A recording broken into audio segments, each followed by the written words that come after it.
Sonia Shockley Show. Turn your bitter into better.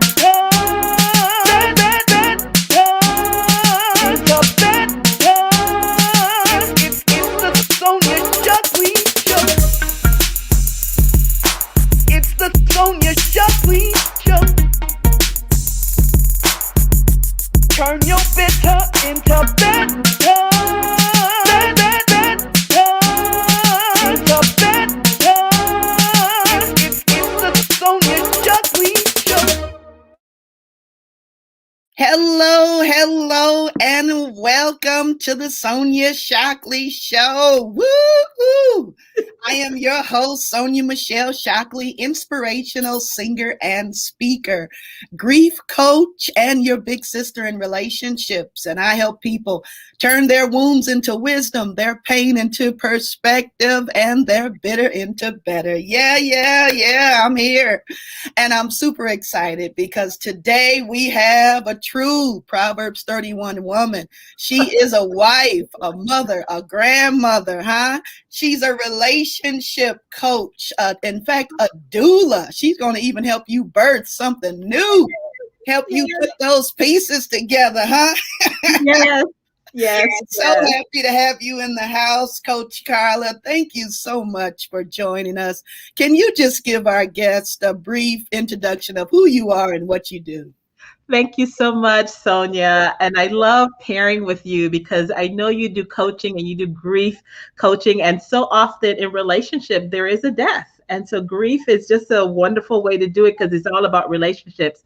But my name is Carla, and I call myself a relationship doula because I like to let people give birth to a new version of themselves. And especially during this time with the COVID pandemic, relationships have been strained. And as a doula, it's a Greek word for woman servant, it's just coming alongside you. And if you have been fearful of giving birth in love or restoring a relationship that has been broken, you just need someone to just kind of hold your hand through it, give you some additional tools, help you through that birthing process that, I take you through. So that's what I do as a relationship doula.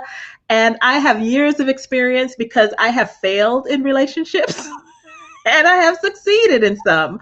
I have lost relationships and I have restored relationships in my own private life.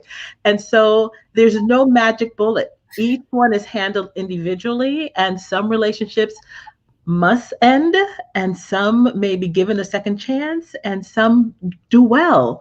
So that's who I am and what I love to do. Girl, I'm telling you, you spoke a word just in the introduction. My goodness, I tell you, that was awesome. Thank you so much. And I don't know if you know this, but I'm actually working on a certification to become a death and grief doula.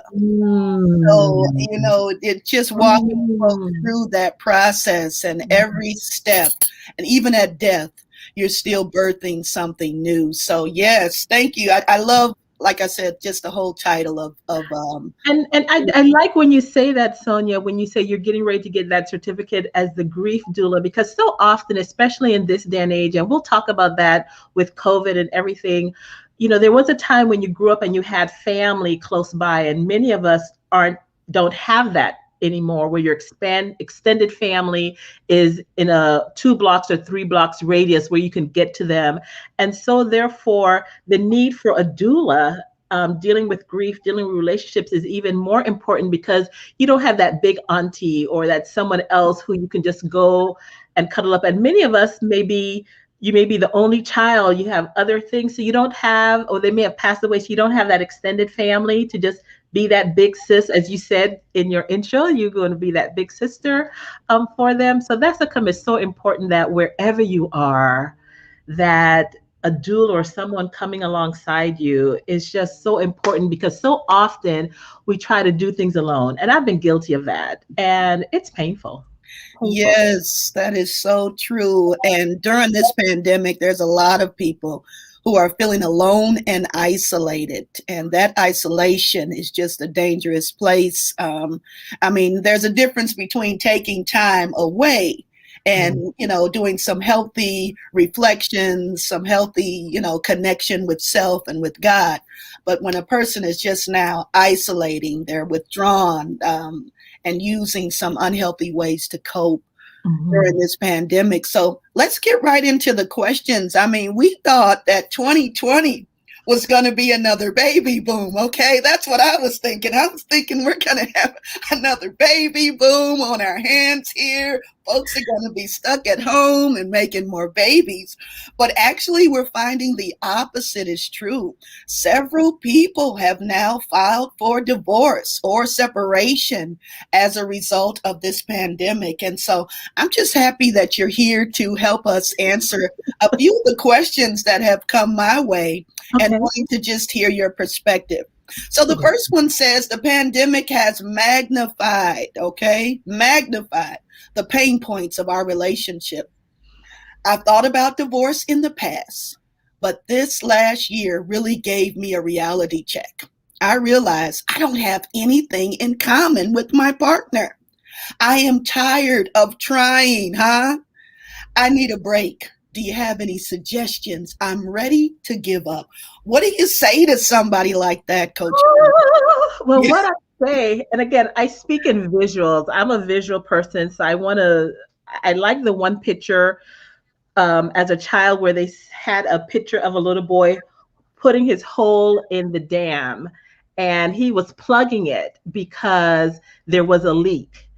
But eventually they realized with the force of the pressure with the dam, just his finger holding that hole was not going to keep the dam from bursting. And I think what the pandemic has done for many of us is expose the holes in the relationship. For many years, you may have been with your partner for 2 years, 1 year, 10 years, 30 years, 40 years. But we had the luxury of being busy and not in each other's company for an extended period of time. You went Right, to right. work for 8 hours, 9 hours, your commute, you were gone 10 hours, came home, busy with some news, busy such and such, could just get by with just saying, oh, hey, babe, how was your day? Boom, boom, and go to bed. But the pandemic has now exposed the cracks. So Mhm. you have a few options that you can do. And again, my disclaimer, there's no one size fit all. Yes. There's no one size fit all. My suggestion is always going to be on what you can do, not on what the other person can do. Amen. Because if you wait for the other person to do something, then nothing may happen. Mhm. But if you are willing to make some changes, be it mentally and how you process things, you can now have some kind of control. So when it comes to that, you get to decide how you want to show up in that relationship. And Mhm. I want to, you tell me if it is, what more do you want from that relationship? So did you have more of it before the pandemic? This is an opportunity for couples, if you chose to find new interests together, you know, but you would have to have a willing partner who's willing to do that.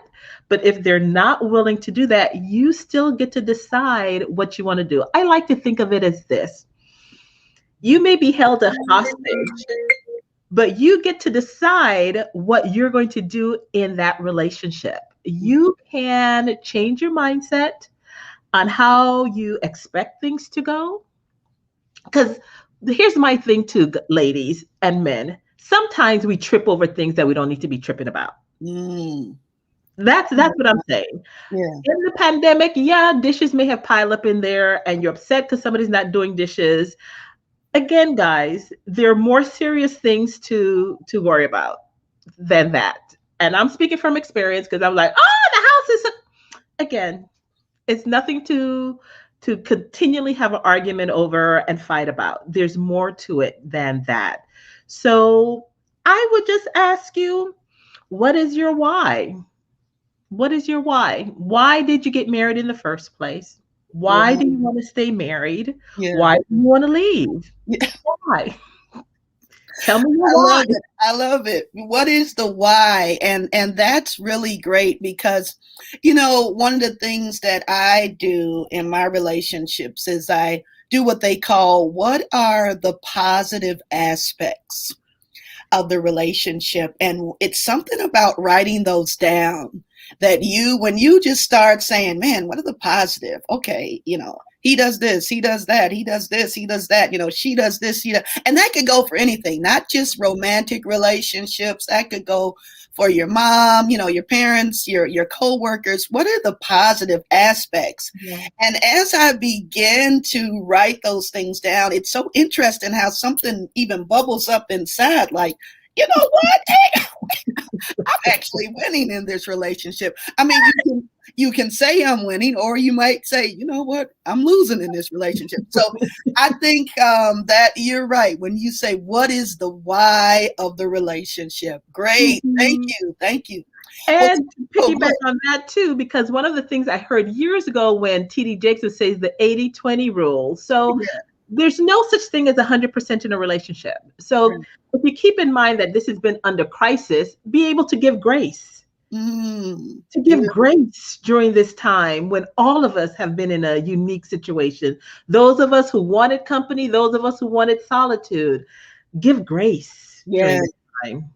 I love it. I love it. Yes. And if you haven't learned how to give grace to yourself, it's difficult to give grace to others. That's Beautiful. a word. Beautiful. Hashtag that. Yeah, That's yeah. it.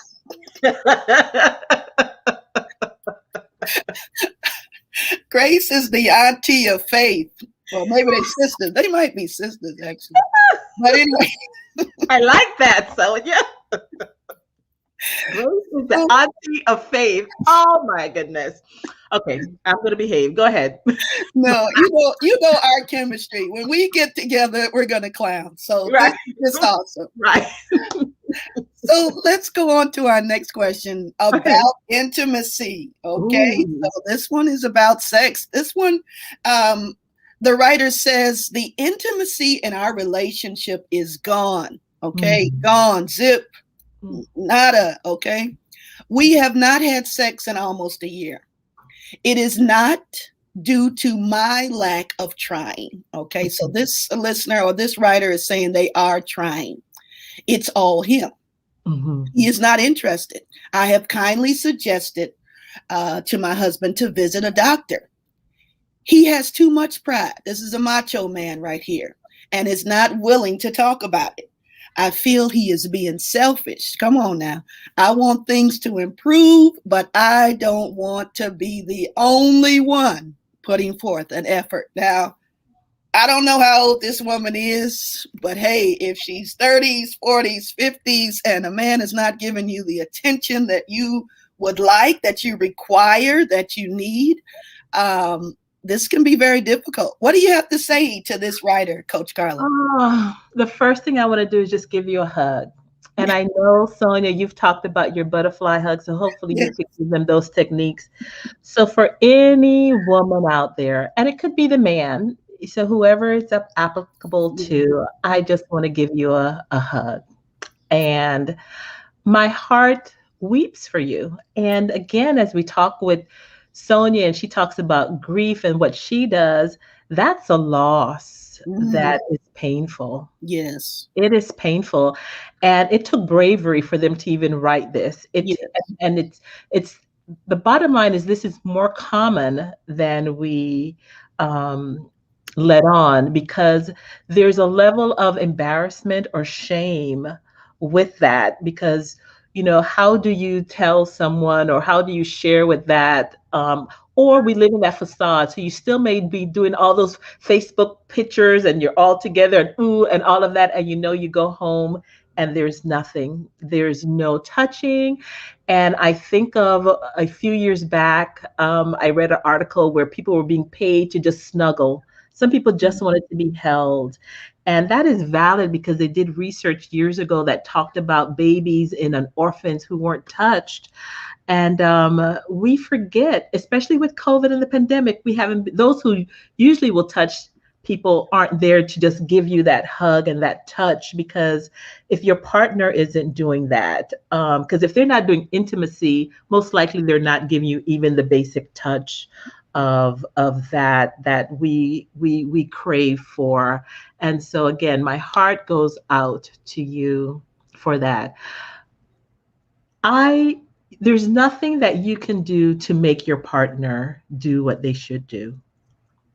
And that's the frustrating thing with it, because you can share your needs, you can share your concern and say, this is what I would like. But it is true, as you said, many times, because of stress, and I deal with stress makeovers as well, because of stress there's impotence, infertility, and there's just no interest. And certain foods can take away our desires for the physical intimate act as well too. And so there's so many factors, and it does take bravery to go to your doctor and say, hey, this is it. Diabetes affects the ability to be intimate with your partner. So there's so many different things, but if they won't go to a doctor, there's really nothing more you can do, because you can keep telling them and telling them and telling them, and it may not change anything. Because if you've had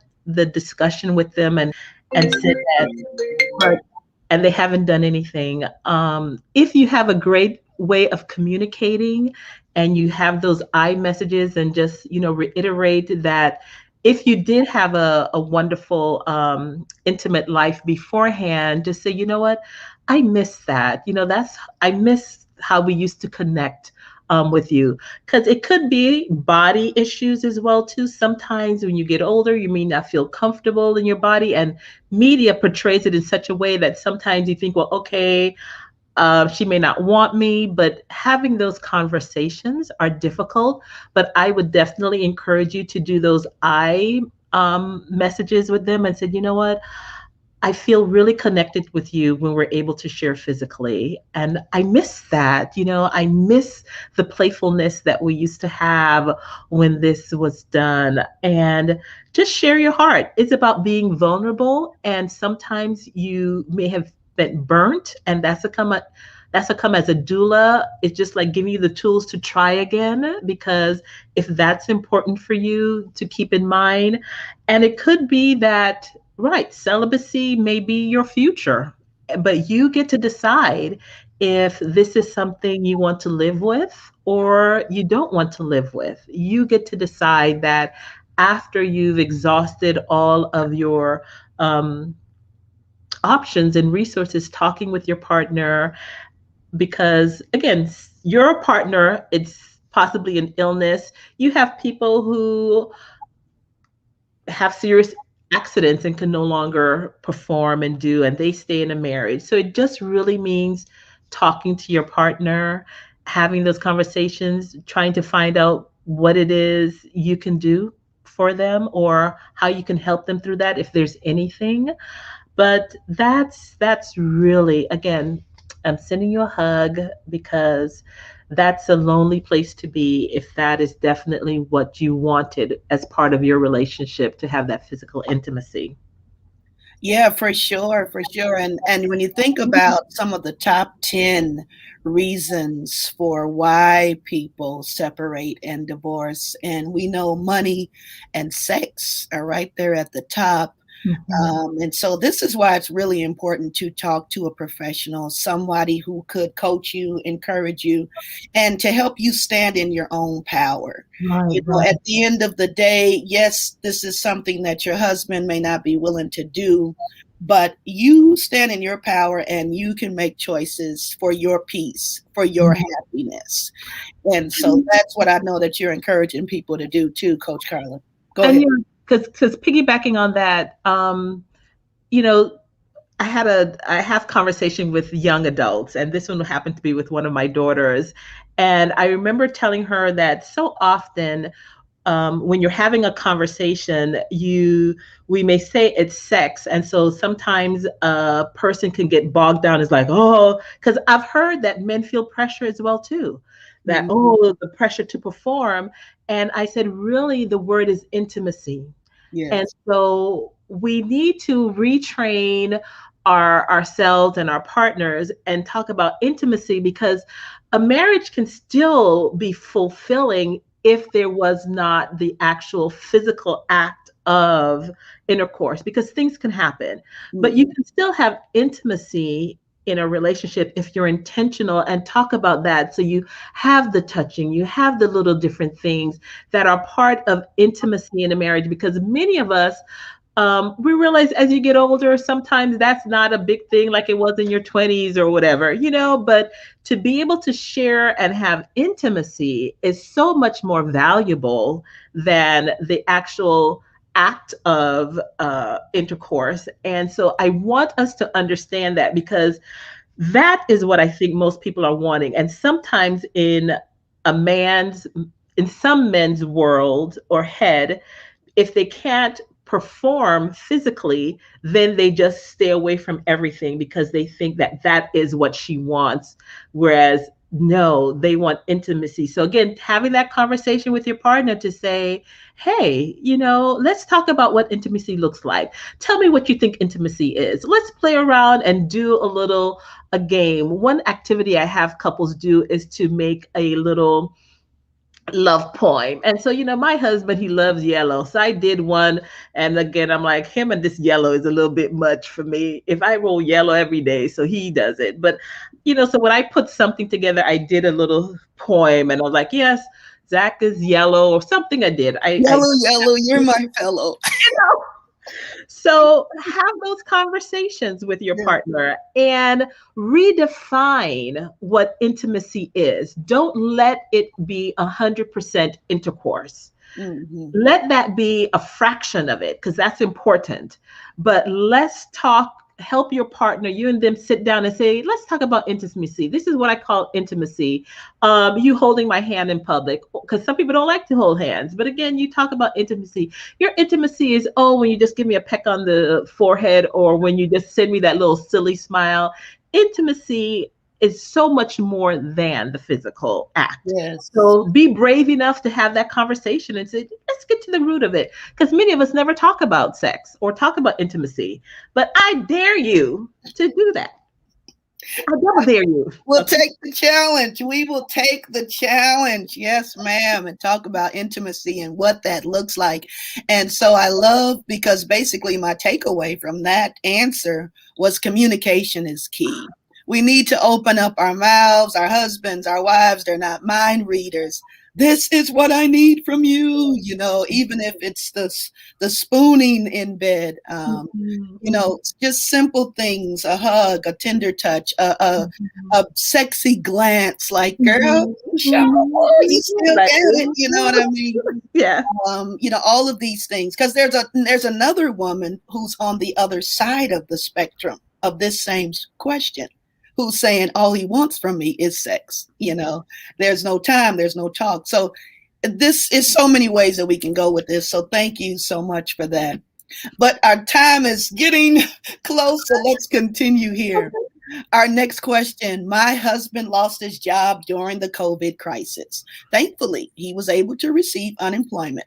I am working, but it is not enough for a family of five. I have tried to encourage my husband to find something else, but he is stuck in his self pity.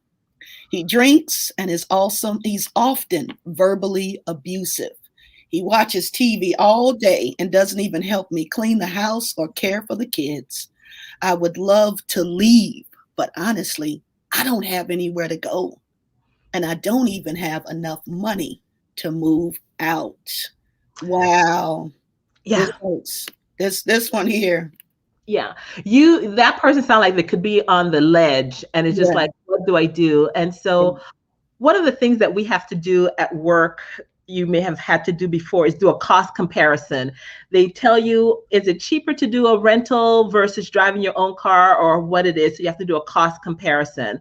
I would encourage you to do a relationship comparison. When you say, oh, I can't afford to leave, but can you afford to stay? And Mm, what I tell people is, many times you don't factor in the value of your mental health. yes. And sometimes you tell yourself you can't afford to stay, but I say, can you afford not to? Or either way, because many times because of that tension that's building, you have people reacting in such negative ways because you reach your breaking point and then you act out. And Mm. so it could come out into rage and then physical stuff happening. And so you may end up incarcerated or doing something. So then I asked them, well, what would have been cheaper for you to do? Wow. Struggle a little bit with leaving or staying and going crazy? I now value my sanity. Mm. And so, therefore, I encourage others to do so. So, it's possible to stay in that situation, but you still have to make a choice for your mental sanity and what you're going to do and how you're going to show up for that. Recently, for the past 2 weeks, I've had an interesting time, and I was just going out of my head and feeling weepy and whatever. And then I remember telling someone, I said, you know what? I think I've been punked. What I did, and Mm. then I was just like, what? I'm being tested. After I realized that, it shifted the whole way that I started interacting with things that have happened to me within the last Mm. few weeks. So it's not that any of the situations changed. What changed was how I now perceived what I'm going through, because I'm like, oh, this is a test, but I've already done this. I can pass it. I'm good. So I say to you, you can pass this test. You get to Amen. decide if you want to pass it, barely passing it, or stay in an F, or pass it with an A and make changes. I I challenge you to count the cost. Count Mm. the cost of staying, count the cost of leaving. One of my favorite books is from Melody Beattie, and she talks about codependency. And Yeah. so often when we have a partner who's not pulling their weight, they don't have to, because you keep pulling it for them. So it's just like, yeah, they got it good. Why do I have to do anything? You're not going anywhere, so I can still do what I'm gonna do. So Yeah. I just say, count the cost. Beautiful, beautiful. I love it. And it's painful when the relationship gets to a point where we're taking each other for granted. Where you shift from that being so courteous, so nice, so kind and Mhm. compassionate, and now it's just taking each other for granted. And truly, I can hear the pain in this question that she feels taken for granted. But like you said, all of your takeaways, you're encouraging these writers to stand in their power. Yeah. You have choices. Yes. Make a decision. And, Mhm. some of us, we don't want to make a decision. We want to just continue to blame somebody else for Yes, it. yes. It's So like, it's "Ooh, what was encouraging. me?" I'm like, "We're not robots. We all Right. have the power to make a choice. There's Yeah. always a choice." Yes, stand in your power, make a decision. It's something that I tell my students. Be be comfortable with your yes and confident with your no. Yeah. And I was really good at saying yes, but I just couldn't say no. And Mhm. finally, after I was exhausted, I finally was like, no, I said, let me practice in the mirror. No, no. Oh, let me say it in Spanish. No. It really, when you finally learn how to No, say no, no, no, no. it. No, with French accent. Nope. Yeah. Good jobs. I know one of my favorite movies with Jim Carrey is Yes. He has to say yes to everything because he's always saying no. I'm like, okay, let me do the opposite of that. No, no, I'm so sorry. Because people will try to cloak you in guilt, Mhm. Yes, cloak you in shame. Like, yes. this is what you're supposed to do. Oh, you're being so Mhm. selfish. And one Mhm. of the things I tell my students is, you mean I'm being selfish because I'm Mm. not doing what you want me to do? I mean, Mhm. come on now. How does that sound? You know, Who's really being selfish here? I You mean, I can flip the script on you Yeah, right, sometimes. right. Yeah, let's understand what selfishness really means here. Mhm. So, Coach Mhm. Carla, you have been awesome, awesome. It's always a pleasure. I hope that you will come and join us again because I know you have a whole program that you do on forgiveness. That's another one. So we've got to have you back whenever you're available for Excellent. you to share with us about forgiveness. But for our listeners, if you want to reach Coach Carla, you can get her on social media at Coach Carla Henry Lewis. You definitely want to start following her. If you're not following her, she is one to watch. She also has a website, www.relationshipdoula.net. So if you're looking for someone who can help you birth those broken pieces in your relationship, help you put them back together and birth a new you. Was it Nicodemus? You got to be reborn. You got to be born again. Yes. Yes. So It's she is, possible. yes, it is possible. It is the possible. And you can also reach her at, I thought I had your email here, but I guess I didn't. So we'll go on to my email. You can reach me at Sonia the Grief Coach at gmail.com. Of course, you can always DM me. I'd love to get your questions. So many of you call me with these great questions, and it's a pleasure. Let me say how much. It's just a pleasure to serve you and to align with my purpose that God has called me, Jeremiah 29:11. And I know that he's called me to encourage and to enhance and to help those who are brokenhearted. And so it is my pleasure. And I just thank you so much for allowing me to serve you. You can reach me at soniathegriefcoach@gmail.com. Please take time and go to my YouTube channel. Guys, I need you. It's free. All you got to do is press the button and subscribe. Please take time to go to my YouTube channel, like, subscribe, share these videos with someone, encourage someone with these inspiring messages. Coach Carla, anything else before we go? Anything else you'd like to share? We've had so many takeaways. What I've heard is communication. I've heard boundaries. We didn't really go into it, but I Right. did hear that. I've also heard stop taking each other for granted. Yeah. And I heard stop feeling hopeless. You've got more power than you think. Yeah. Any other takeaways that you would like to share with our So all I want to leave you with is it's time for us to get some relief from PMS, pain, misery, and shame. Yes. And so often. I love it. So I did tell Sonia, I wanted to tell you guys about one of my favorite authors, Leslie Vernick. She has this book, Lord, I Just Want to Be Happy. Leslie Vernick. So this is a resource I recommend for you women out there to read. She's powerful. I follow her on social media too, but Lord, I Just Want to Be Happy. And one of my other favorite authors that I love, because sometimes it could be so codependent, is Making Miracles in 40 Days by Melody Beattie. So I'm just saying, ladies, it's time. Yes. Enough PMS. It's time. There is a cure for PMS. Yes. And that is finding your voice, birthing a new you, so that we are no longer whipped over the head by others or ourselves with pain, misery, and shame. It's time for it to be retired. Yes, ma'am. That's a nugget. That's a word right there. That's a great way to wrap it all up. Thank you again for those of you who joined us today live, and for those of you who watched the replay. Again, this is Sonia Michelle Shockley with the Sonia Shockley Show. Have a great day. Remember that I love you with an everlasting love. I value you. I appreciate you. And you are so special. And you're more powerful than you think. Take care, and God bless.